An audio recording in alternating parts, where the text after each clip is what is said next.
বিশ্বের সবচেয়ে উন্নত যুদ্ধবিমান F-35কে বলা হয় অদৃশ্য ঘাতক। যে কোনো রাডার ফাঁকি দিয়ে ধ্বংসযজ্ঞ চালায় এই আকাশ দানব। কিন্তু এবার ইরানের আকাশে গিয়ে যেন কিছুটা ধাক্কা খেল মার্কিন যুক্তরাষ্ট্র ও ইসরায়েলের গর্ব F-35। কোন প্রযুক্তিতে এই অদৃশ্য ঘাতককে শনাক্ত করছে ইরান, তাই জানার চেষ্টা করেছেন আরাফাত সিদ্দিকী।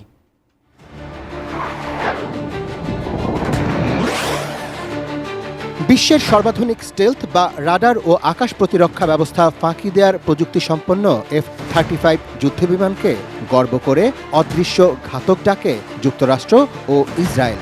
বিশ্বের মাত্র 17টি দেশের কাছে থাকা এই জঙ্গি বিমানকে বলা হয় আকাশ সমরের গেম চেঞ্জার। বাংলাদেশি মুদ্রায় যার এক একটি ইউনিটের দাম প্রায় 1200 কোটি টাকা। যুক্তরাষ্ট্রের লকহিড মার্টিন কোম্পানির তৈরি 45টি F-35 বিমানের বহর রয়েছে ইসরায়েলের, যা দিয়ে দেশটি হত্যা করেছে ফিলিস্তিন সহ মধ্যপ্রাচ্যের বিভিন্ন দেশের হাজার হাজার মুসলমানকে। 1700 কিলোমিটার উড়ে এসে ধ্বংসযজ্ঞ চালিয়েছে ইরানে। F-35 যুদ্ধবিমান যে কোনো যুদ্ধের মূর্তিমান আতঙ্ক হওয়ার কারণ এর রাডার ফাঁকি দেওয়ার সক্ষমতা। শুধু ইরানে আক্রমণের উদ্দেশ্যে এই যুদ্ধবিমানের বেশ কিছু পরিবর্তনও এনেছে ইসরায়েল, যার ফলে রিফুয়েলিং ছাড়াই দীর্ঘ পথ পাড়ি দিয়ে এখন আক্রমণ চালাতে সক্ষম এই অদৃশ্য দানব। কিন্তু এত কিছুর পরেও শেষ রক্ষা হয়নি। ব্রেকফাস্ট, টিফিন কিংবা স্ন্যাক টাইমে মজাদার আয়োজন মানে অল টাইম ব্রেড।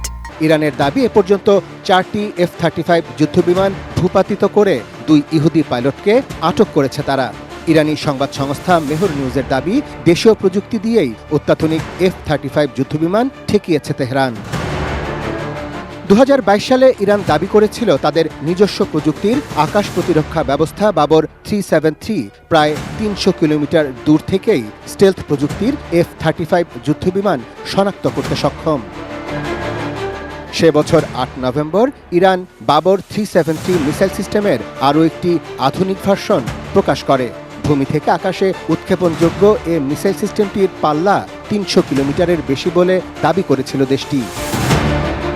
ইরানের এই দাবি নিয়ে সে সময় প্রতিরক্ষা বিশেষজ্ঞরা সন্দেহ প্রকাশ করলেও 3 বছরের মাথায় দেশটি প্রমাণ করল বিশ্বের সর্বাধুনিক প্রযুক্তির বিমান হামলা ঠেকিয়ে দেওয়ার সক্ষমতা আছে তাদের। আর এটি শুধু ইসরায়েল নয়, মার্কিন যুক্তরাষ্ট্র ও মধ্যপ্রাচ্যে মার্কিন মিত্রদের জন্যও বড় মাথা ব্যথার কারণ। Arafat Siddiqui, desk report, ATN news.